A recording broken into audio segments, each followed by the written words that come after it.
everyone, it's Jananie and welcome back to my channel, This Story Ain't Over. So today I'm coming to you with a fun video. I realized that I have done a bunch of recommendation videos and like talked about a lot of my favorite books, but I've never done like a wholesome my top fave books video. So that's what I'm doing today. So I did decide to split my favorites into my favorite YA standalones today, and then I'll be doing my favorite YA book series later on, so you can watch out for that video as well. I will probably also do another video with my favorite like nonfiction and my favorite like adult books and all of that. So you can look forward to more videos like this, but I just wanted to give like a wholesome idea of what kind of books I like, what you can expect from this channel, that kind of thing. And there are also a few books in this video that I haven't really gotten the chance to talk about, and I really love them, so I wanted to use this opportunity to gush about some of my faves. So this list of standalone YA books spans different genres, so there's some fantasy ones, and then most of the rest of them are contemporaries, just because I feel like I usually like contemporary books as standalones rather than series, but there are some exceptions, so you can expect a lot of contemporary in this video. But either way, you can expect a lot of variety in this list, so let's just get right in. Alright, so the first two standalones that I have here are technically not standalones, but like I count them as standalones because they are more of companions to each other. So the first one is Graceling by Kristin Cashore, and the second one is Fire, also by Kristin Cashore. They are both set in the same world, but kind of in different countries with different magic and politics going on. But the reason I am mentioning them together is because since they do take place in the same world, they do have one character who overlaps, and so I just thought it was better to just mention them together. Even though they are very separate stories, they follow different main characters, and the stories work separately on their own, and I just love both of them. Graceling takes place in this world where people have these things called graces, so they're kind of like magical powers, and the main character in our story here has the grace of killing. So she is just extraordinarily good at killing people, and she is basically the king's like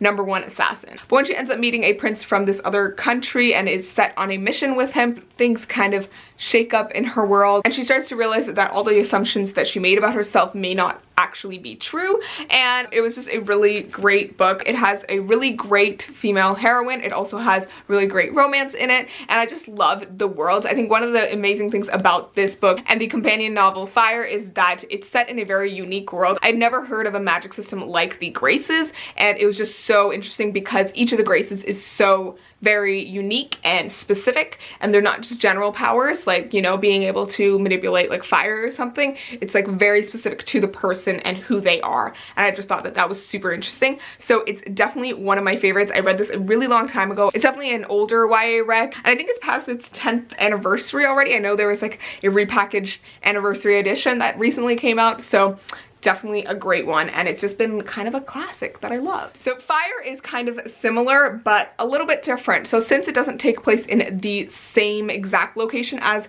Graceling, it has a different set of magic rules and systems, and it takes place in a different country as well. So the main character's name in this book is Fire, and she's a monster. So not monster in like the traditional sense, but in this version of the Graceling world, there are creatures and animals and people with like monstrous abilities, and she's one of the last like humans with the monstrous abilities, and basically all these monsters are arrestingly beautiful, and they enchant you with their beauty, and then they use their powers against you and can control your mind and that kind of thing. So Fire is one of like 2 humans I think left who still has like monstrous abilities, and she is arrestingly beautiful, and she can read people's minds, and she can control their minds as well. And the really interesting thing about this book is that there's a lot of like politics going on in the kingdom that she lives in, and she is kind of used and uses herself as a pawn in the political game, and there is a prince that gets involved, and there's a war coming, and there's just a lot of things going on, and I just thought it was so interesting and like super cool. And it's another one of those cases where Kristin Cashore kind of creates this very unique magical system and world, and it was just so lush and vibrant, and I was just so intrigued by it. So I absolutely love this book as well. Another thing I love about this book in relation to Graceling is that Graceling kind of portrays this very strong, badass female who's like physically strong, but Fire is really about this girl who is mentally strong and has a strong will, and that was just a really interesting thing to see, that Kristin Cashore was able to write 2 very differently strong heroines. So absolutely love these books. definitely recommend them. If you wanted a new fantasy to get into, these are great. They are old recs, but they are great recs. Okay, now to switch gears kind of completely, I'm going to give you a contemporary standalone rec. This is one of my favorites. I absolutely love it. I read it in grade 9 of high school, and that was just a really good time to read it because the main character is also starting high school and kind of trying to navigate things. And that book is Perks of Being a Wallflower by Stephen Chbosky. This was also made into a movie with Emma Watson and Logan Lerman recently. I didn't really love the movie, but I love the book. The thing I love about this book is that it features our main character, Charlie, and he writes these letters to this like anonymous friend that we don't know who that friend is, but he's just writing these kind of cathartic letters about his life and what he's doing in high school. And the reason he's doing this is because he wants to feel kind of connected to someone, because when he was in grade 8, just before going into high school, his best friend committed suicide. So he's kind of reeling from that shock, but also trying to figure out what he's going to do in high school without any friends and anyone to really lean on. And so he quickly does find friends and kind of find his own group and people, but he definitely is a wallflower. And this book also deals with mental health and mental illness a bit, and the way it's kind of dealt is very subtle, and you don't really realize it's happening until the end. And I thought it was just really well done, and I just absolutely love this book. So I definitely recommend it. It is a very unique read. I've never read anything like it. This book also has some really great quotes in it. There are so many quotable lines in here, especially the ones where Charlie's kind of describing his friendship and relationship with his friends, and also the quotes that come from his teacher as well in this book. He has a really strong presence in this book, so those quotes were also really great, and like all those quotes are just ones that I always like come back to and want to reread, and I absolutely love them. All right, this next one is also a contemporary-ish. It has a touch of magic in it, and that is Every Day by David Levithan.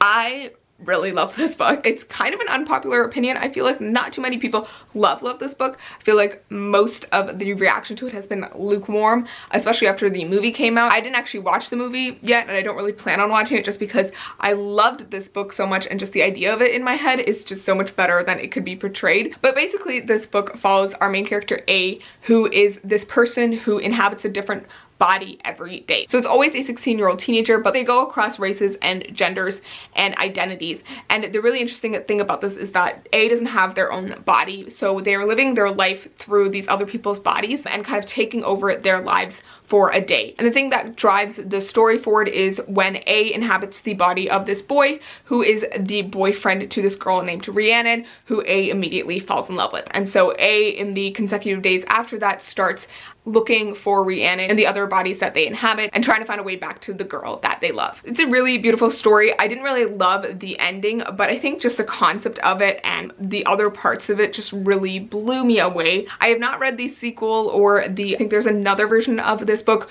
where it's written from Rhiannon's point of view. Like, I haven't read any of those. I just love this one just because we get A's perspective, and the way that A is used as kind of this metaphor for different experiences. We get to see all these different teens and A trying to navigate their lives and the different ways that teens kind of exist in the world and the different problems that they face. And I just thought that that was so amazing. I just loved the idea of them being a different person every day, but still kind of having some sort of unifying essence to them. Another thing I love about this book is that it's written very beautifully. David Levithan has some really gorgeous writing, and there's so many quotes that I like underlined and circled because I absolutely loved it, and it was just so heartwarming. So definitely recommend this. Okay, this next one is another unconventional rec. I don't know a lot of people who really love this book, but I absolutely love it, and that is 1,000 Nights by E.K. Johnston. This is one of my favorite E.K. Johnston books. I've only read, I think, one other one, but this is basically a retelling of 1001 Nights, also known as Arabian Nights. So if you don't know the story of 1001 Nights / Arabian Nights, it's basically of this king who takes a different wife every night and then kills her the next morning and then takes on another wife. And so one day he takes this princess and she goes to become his wife, but in order to keep herself alive, she starts telling him stories. And so she'll tell him a story all through the night and then start another one just before dawn. And so he is forced to keep her alive so he can hear the rest of the story. It's just this really kind of amazing story of the power of storytelling and this one girl kind of fighting off death with just her words. And I just love that idea. And so in this book, it's the same kind of concept, different names, and it features this girl. It's told in first person and we never actually learn her name, which I thought was so interesting. And she and her sister and her community lives in the desert, so that was another aspect of this story. And when the king comes to get another bride, the main character, in order to stop her sister from being taken, goes and offers herself to the king and is taken to the palace. And so she starts telling him these very powerful stories about her home and about her sister. And you realize as she's telling these stories, her words have power and they have magic to them and they make things happen. And it's just this really enchanting tale. It's not really a book for everyone. I feel like it really depends on your mood. I was just so enchanted by this and I just thought that the main character was so strong. But yes, I absolutely love this one. All right, this next one is a popular fave on BookTube and I absolutely love it. I actually read it in the summer of 2018 and absolutely fell for it, even though it came out a while before that. But that book is The Sun Is Also a Star by Nicola Yoon.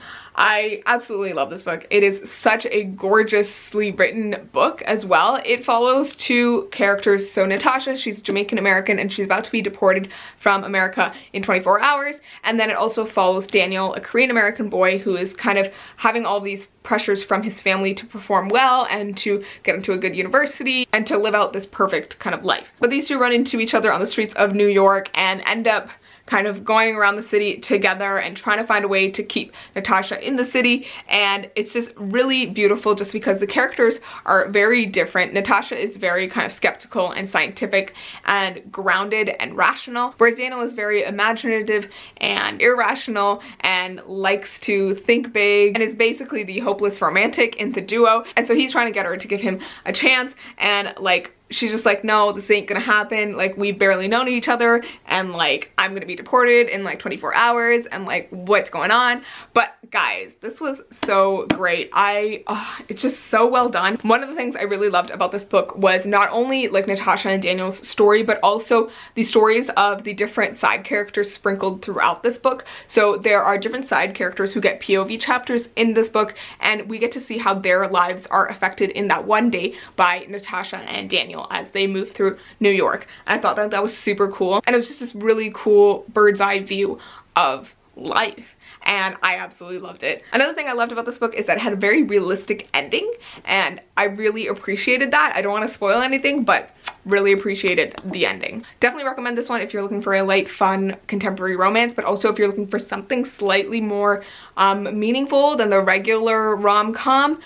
Definitely recommend this. All right, the next book I have here is one of my faves, another one that I read in summer of 2018 and absolutely loved. I did not expect to love it this much, but I was really intrigued by the overall concept of it when I heard about it, and so I wanted to read it for the longest time, and I finally got around to it. And that book is They Both Die at the End by Adam Silvera. As you can tell by the title, this is kind of a sad one, but not really. I was expecting it to be a lot sadder than it actually was. There were actually a lot of beautiful, funny, happy moments in this book, and I absolutely love that. Basically, this book takes place in a near future version of our world, and there's something called the death cast. So basically, death cast will call you on the day of your death and let you know that you're gonna die and that you have one day left, and you know, just prepare yourself, I guess, and you're gonna die inevitably. And so there's also this thing called the Last Friend app that kind of like emerges out of the aftermath of the death cast, and basically it helps you find a last friend to spend your last day with. And so our main characters Mateo and Rufus have their own things going on, and they receive the death cast call and they find out they're gonna die.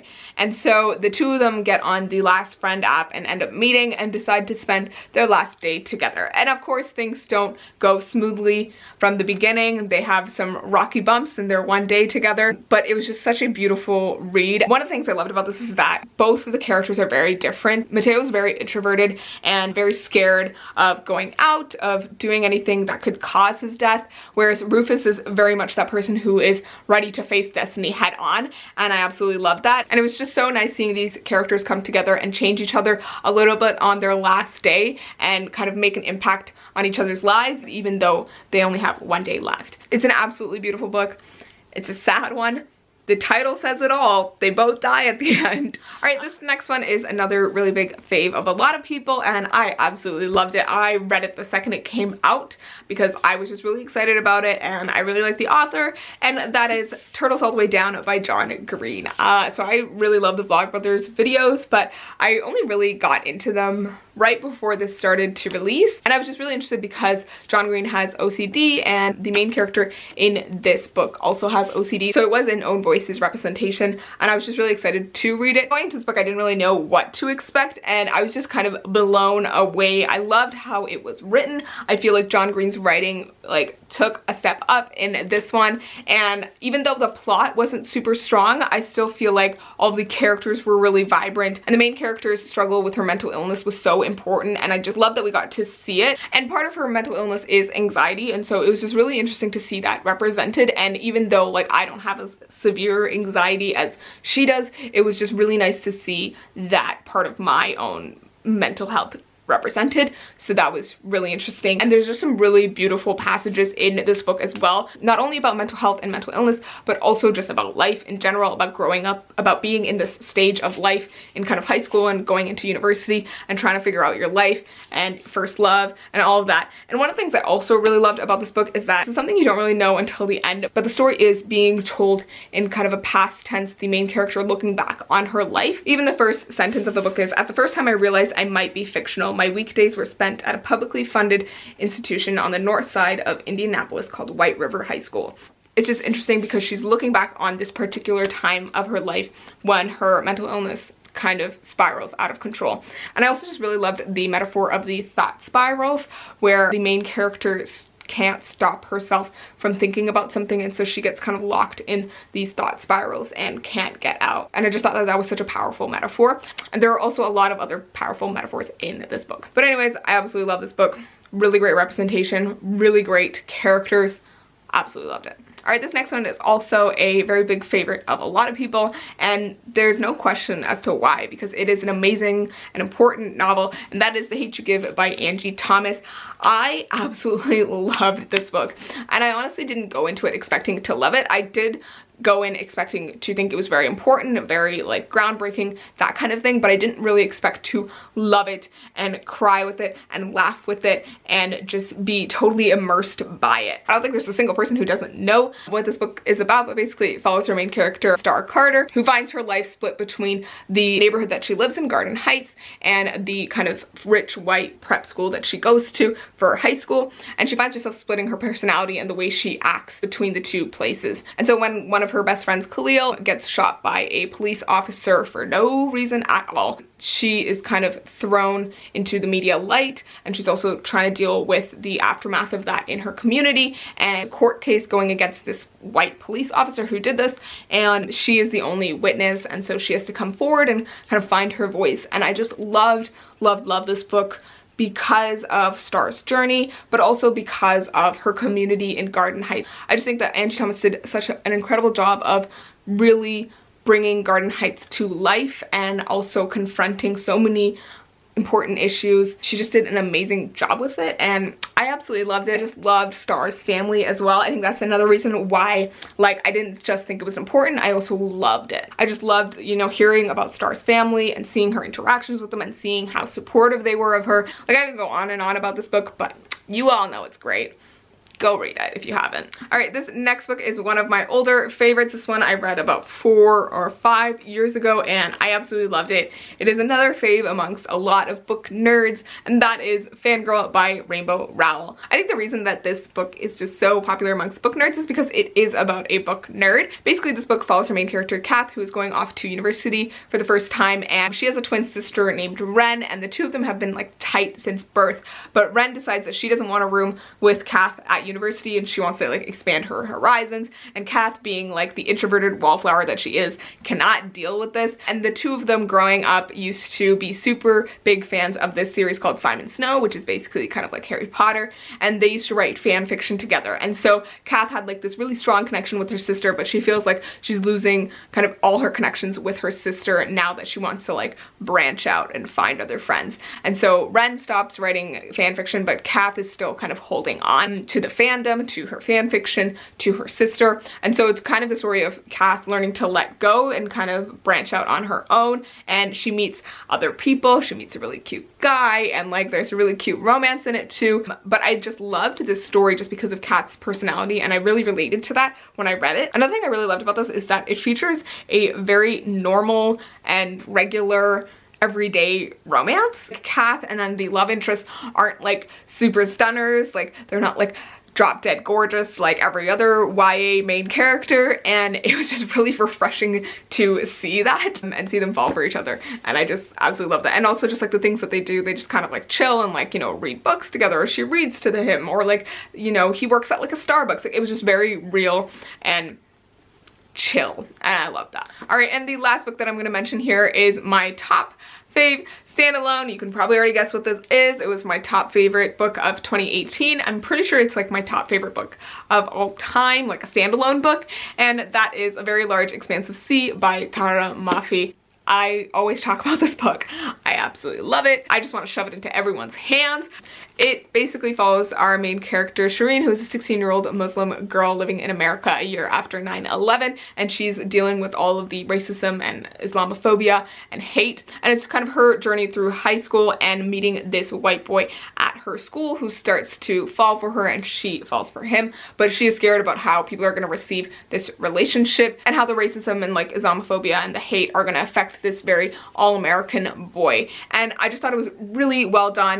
Tara Mafi's writing is just so crisp and clean and hard-hitting, and she doesn't pull any punches at all, and it did a really good job of being kind of intersectional. We look at, you know, Shireen's experience with Islamophobia and racism, not just as a, you know, Iranian Muslim American, but also as like a woman and someone who is like a visible minority with like her hijab. But it also deals with like other side characters who are dealing with similar issues. But there are also some really great fun and happy moments in this book as well, with like Shireen's family and her friends, and you know, we get to see the different identities throughout this book, but also the way that like different minorities come together and like form a bit of like solidarity with each other, and I absolutely love that. Another aspect I really loved about this book is that Shireen breakdances. So she's in this breakdancing club with her brother and his friends, and it's one of those things that really brings her joy and helps her forget all the horrible things happening around her, and that was really nice to see. But yes, absolutely love this book. I could go on and on about it. I have like a full 45-minute book talk of it. Go check that out. Highly recommend it. It's a book that I think everyone should read.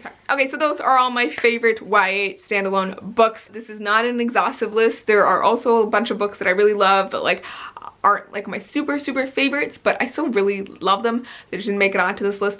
But this does not include like anything beyond the day I am filming this, which is like in February of 2019. So if you are watching this in the future, just know that if like your favorite standalone is not on this list, it's because I haven't read it yet. It hasn't come out yet. So I will definitely probably be updating this list as I read more YA standalones and things that I love. So I plan to do like updated versions of these videos later on. But for now, these are just my fave YA standalones, and I absolutely love them, and I want to share them with you today. So thank you so much for watching. I hope you enjoyed this video. As always, all my social media information is down in the description box below. Please remember that this story ain't over. Bye!